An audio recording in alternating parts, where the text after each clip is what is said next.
Assalamualaikum warahmatullahi wabarakatuh. Kami dari PSKM 2B. Di sini kami akan mempresentasikan mengenai konsep budgeting yang disusun oleh kelompok 5 dengan anggota Fitriana Wulandari, Husnul Muizzah, Mega Nur Cahyani, Maharani Damayanti, Nurul Aisyah, Tita Septiana Dewi, Muhammad Rangga Ramadan, Muhammad Galang Ardiansah, Putri, dan Yeka Ramdhani Lestaluhu.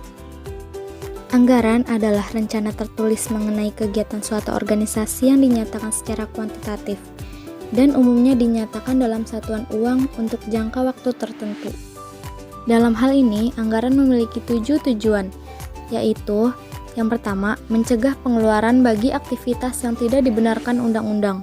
Yang kedua, landasan memilih sumber dan investasi dana. Yang ketiga, mempermudah pengawasan. Yang keempat, memberi batasan dana. Yang kelima, mencapai hasil yang maksimal. Yang keenam, menyempurnakan rencana. Dan yang ketujuh, menampung dan menganalisis usulan.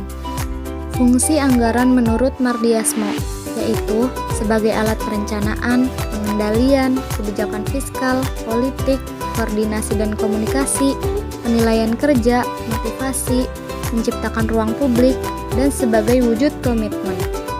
Kemudian, fungsi menurut Sony Sumarsono, yaitu sebagai otorisasi, perencanaan, pengawasan, alokasi, distribusi, dan stabilisasi. Adapun manfaat anggaran yaitu yang pertama, agar tercapainya segala kegiatan. Yang kedua, menilai kelebihan dan kekurangan pegawai. Yang ketiga, memotivasi pekerja.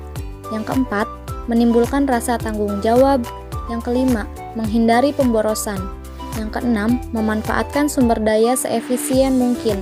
Dan yang ketujuh, alat pendidikan bagi manajer. Macam-macam anggaran. Anggaran dapat dikelompokkan dalam beberapa sudut pandang, yaitu yang pertama, anggaran menurut dasar penyusunan.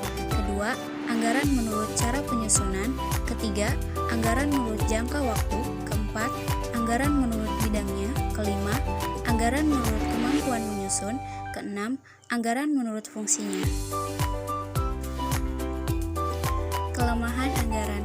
Menurut Gunawan Adi Saputro dan Marwan Asri dalam buku Anggaran Perusahaan 2003, meskipun begitu banyak manfaat, tetapi masih terdapat beberapa kelemahan yang membatasi anggaran. Seperti yang pertama, karena anggaran disusun berdasarkan estimasi, proses penjualan, kapasitas produksi, dan lain-lain. Kedua, anggaran hanya merupakan rencana, dan rencana tersebut baru berhasil apabila dilaksanakan dengan sungguh-sungguh.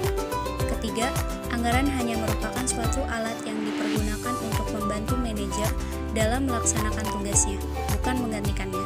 Keempat, kondisi yang terjadi tidak harus selalu 100% sama dengan yang diramalkan sebelumnya. Karakteristik anggaran. Yang pertama, dibuat dalam satu periode akuntansi. Kedua, hasil penyusunan harus dicek kembali dan disetujui oleh orang yang berwenang. Ketiga, hanya dapat diubah dalam kondisi tertentu. Keempat, hasil kinerja sebenarnya dibandingkan dengan anggaran, selisihnya dianalisis. Kelima, berisi kesanggupan manajemen untuk menerima tanggung jawab untuk mencapai sasaran yang ditetapkan. Karakteristik anggaran. Yang pertama, top-down budgeting. Anggaran disusun dan ditetapkan oleh pemimpin dan dilaksanakan oleh bawahannya. Yang kedua, bottom-up budgeting. Anggaran disusun melalui bawahan sampai ke atasan. Yang ketiga, campuran. Campuran dari dua metode di atas. Prosedur penyusunan anggaran. Yang pertama, tahap perencanaan. Kedua, tahap persiapan. Yang ketiga, tahap penentuan. Yang keempat, tahap pelaksanaan. Sistem anggaran. Sistem anggaran terdiri dari 4 jenis sistem, yaitu yang pertama ada traditional budgeting system. Nah, pada sistem ini lebih ditekankan pada pertanggungjawabannya, di mana sistem ini hanya menggunakan kwitansi pengeluaran saja, tanpa diperiksa efisiensi penggunaan dana tersebut. Yang kedua ada performance budgeting system. Sistem ini berorientasi pada pendayagunaan dana yang tersedia, dan mulai mentitik beratkan pada penata laksanaan atau manajemen kontrol, sehingga efisiensi penggunaan dana diperiksa dan juga hasil kerjanya. Yang ketiga ada Planning Programming Budgeting System atau PPBS. Dalam sistem ini, perhatiannya banyak ditekankan pada penyusunan rencana dan program. Dan yang terakhir ada Zero Based Budgeting atau ZBB, sistem anggaran yang didasarkan pada perkiraan kegiatan tahun yang bersangkutan, bukan pada apa yang telah dilakukan pada masa lalu.